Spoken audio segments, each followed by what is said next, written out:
Hi, my name is Liza Wolf-Graham, and I'm going to show you how to make a cone using border radius and some other CSS.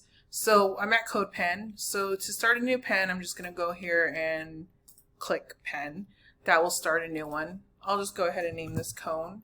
And so the first thing we're going to do is I'm going to create a div. So in this div, I'll give it a class. And the class I'll give it is cone. Then we're not going to really use the JS, so I'll just drop that down. For CSS, we're going to go ahead and put the class cone, and then we're going to give it a width of just 0. I'm going to give it a height of 0.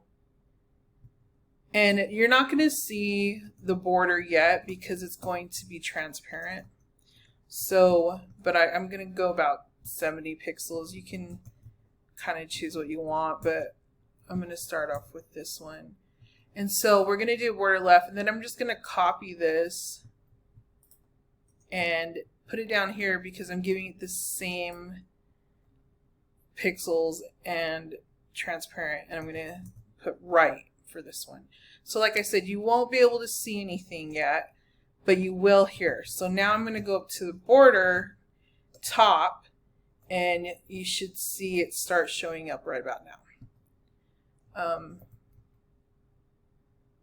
Yep, right there. Let's choose, I have a fun color here that I like to use. I think it's like kind of like a light bluish gray.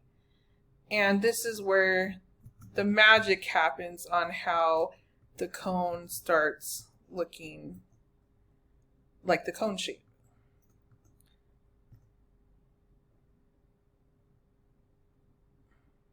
Oh, I spelled radius. So you got to make sure everything's spelled right. And there we go. There is a cone.